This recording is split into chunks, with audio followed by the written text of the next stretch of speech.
Hello, everybody, and welcome finally back to our 5-minute Bible study series. Today we're picking up in Deuteronomy chapter 1. We've already done Genesis, Exodus, Leviticus, and Numbers, and so if you're interested in those, you can check those out. We've also done studies on Matthew, James, Acts, and Luke, I think. Maybe John? No, I don't think I've done John yet.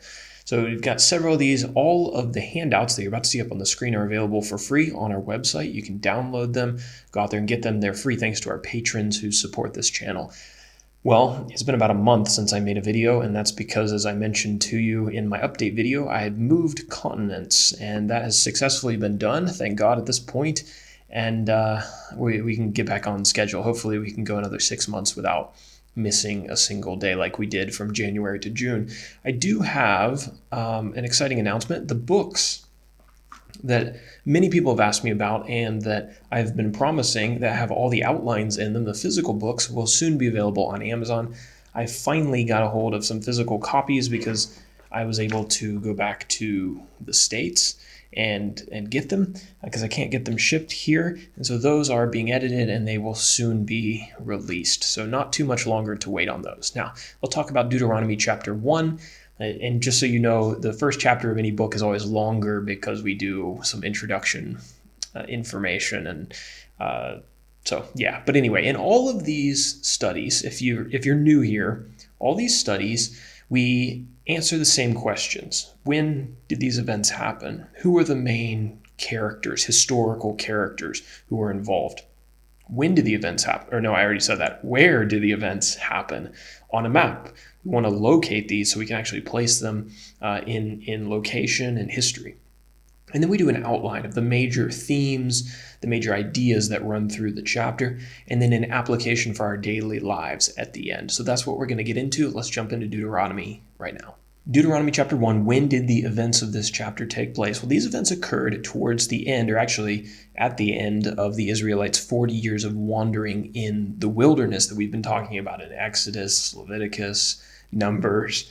The Israelites were in the wilderness from approximately 1490 to 1450 BC. So the book of Deuteronomy opens, we are told, on the first day of the 11th month in the 40th year following the Israelites' departure from Egypt. So this would be about 1450 BC. If you've been following along with us, you're already pretty much going to know who our characters are in this chapter. The first one is a group of people, and that is the Israelites, also known as the Hebrews.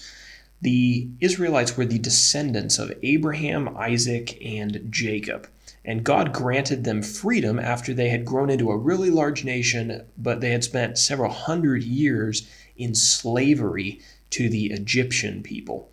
So leading up to the book of Deuteronomy, the Israelites had spent 40 years wandering in the wilderness. We'll talk about why in a second, because it didn't take 40 years to get from Egypt to Canaan, but we'll talk about that in a second. So leading up to this book, they had spent 40 years in the wilderness, and they were on their way to Canaan, the land that God had promised to give them as a home. Our second main character is, of course, Moses. Moses was God's selected man to lead the people from Egypt to Canaan, and Moses had a special relationship with God. He was kind of like the liaison between God and the people. God spoke directly to him, and then he would communicate God's laws and testimonies and teachings and principles to the people of Israel. We're also told at the beginning of this chapter where the events of chapter 1 and really the entire book of Leviticus took place. This isn't going to change a whole lot as we go throughout the book. Deuteronomy chapter 1 verse 5 tells us that Moses spoke the words that are recorded in Deuteronomy while in Moab, probably at the plains of Moab where the Israelites camped, according to Numbers chapter 22 verse 1. So now move over to page number 2, and we're going to talk about our outline and the main themes of this chapter. So as we always do at the beginning of a book, let's talk about some introduction. And there is a little bit of introduction in this chapter, verses 1 through 5. So the book of Deuteronomy, what is it all about? Is it a book of history like the beginning of Exodus? Is it a book of like explaining the laws of God and the sacrificial system like Leviticus? What is it? So let's talk about that first. Deuteronomy is a series of speeches that are recorded for us that Moses made to the Israelites before his death. Everyone in the older generations of the Israelites who had heard God's laws expounded at Mount Sinai had died in the wilderness. And God wanted Moses to remind this new generation of God's commandments.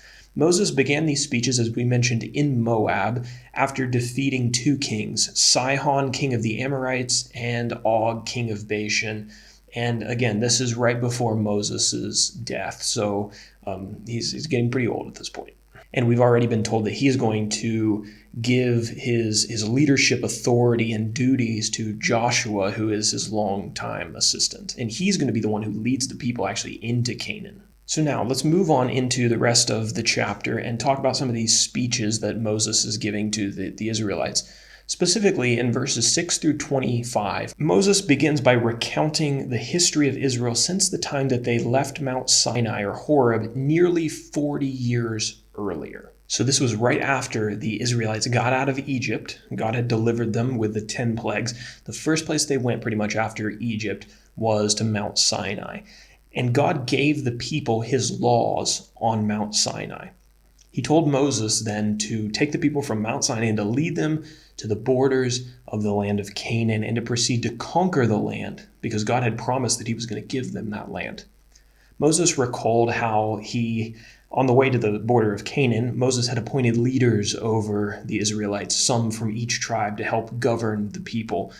And when the Israelites reached the borders of Canaan, they decided that they wanted to send 12 spies into the land to evaluate the territory and to assess their enemies. Now, you might know how that story goes. It doesn't turn out so well, and that leads to 40 years wandering in the wilderness, but that's for our next section. So moving on into that section, verses 26 through 46, the faithless Israelites and their punishment is what I've titled this one.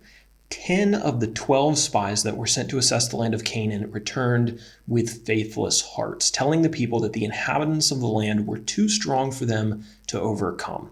So they convinced the people that they were not going to be able to take the land, and the people began to murmur against God and against Moses for leading them there in the first place if they were not going to be able to overcome the current inhabitants. Moses tried to convince the people that God was going to fight for them, and he reminded them how God had fought for them in Egypt with the 10 plagues and delivered them from this powerful nation that had them subjugated. He had carried them through the hardships of the wilderness, going to Mount Sinai and then going up to Canaan. They didn't have water, they didn't have food at certain points, and God provided all of those things for them. So certainly God would take care of their enemies in Canaan and give them this land because he promised that he would do it. But the Israelites remained persistent in their faithlessness, and they continued murmuring and persisted in unbelief. So, the punishment that God gave to them, God cursed the Israelites for their murmuring, and he told them that they were going to wander in the wilderness for 40 years until everyone in the older generation, everyone who was 20 years old and up, died in the wilderness. And after that happened, then the people could come back to the land of Canaan, and then they could make it their home. So this was quite a serious punishment. Upon hearing about this punishment, some of the people tried to repent and change course, and they said, "Oh no, we've changed our mind. We will go up to Canaan and fight, because that sounds a whole lot better than dying in the wilderness." And they declared that they were gonna go up, and actually a group of Israelite men armed themselves and fought against the Amorites in the hill country, but they were quickly defeated and they had to return to camp. And the people cried out to God to reverse the curse. But God would not relent. And he told Moses to turn the people around and to head back into the wilderness until the 40 years were fulfilled. Right? And so that's where we pick up in Deuteronomy. The 40 years have just been fulfilled. Now, why is Moses kind of going back in time and recounting this history then? Well, it's because he's about to tell this new generation about all of God's laws and teachings. And he's basically going back to say, don't be like your fathers and your grandfathers who died in the wilderness because they didn't have faith in God. Right? I'm going to explain this law to you, explain God's covenant and promises to you. You need to believe that he will keep these promises and put your faith in him, not only as you conquer the land of Canaan, but as you live there, so that God will continue to bless you and your fate is different from that of your fathers and your forefathers. So that is why Deuteronomy starts out this way. And now Moses is going to launch into an explanation, a second giving, a second preaching of God's law to this new generation so they can start off on the right foot. And now finally, for our application section, what can we in the modern day learn from this chapter? Well, as I was just talking about, Moses reminded this new generation of Israelites about the failings of their fathers and their grandparents with a hope of inspiring them not to repeat the mistakes of the past. There, I think, is an application in this for us in our personal lives and also collectively as modern day churches. Personally, we need to be honest about our own past failings, our own past sins, and maybe the sins of our immediate families so that we can prevent those mistakes from being repeated in the future. Now, thinking more collectively in terms of churches need to be open to criticism and discussion about how they can improve compared to the generations that came before them. So it's not always healthy to look at the church or look at your own life with a critical eye, but it can be helpful at times. Occasionally, we need to look back at our history with a critical eye, and that will give us perspective to steer properly into the future. That's what Moses is doing here to encourage the Israelites. We can look back at our lives, the lives of our churches, at these stories in the Bible even, to help put our life on a better trajectory than some who failed in the past. And so that is Deuteronomy chapter 1. That's what we do, Lord willing, every day on this channel, and we're going to do it every day until we finish the book of Deuteronomy, and the goal is to finish the entire Bible. So if you want the free resources, they're out on our website at tobelikechrist.com, and you can download them there, and there's a bunch of other studies, resources, things available there as well. So Lord willing, I will see you again tomorrow for Deuteronomy chapter 2.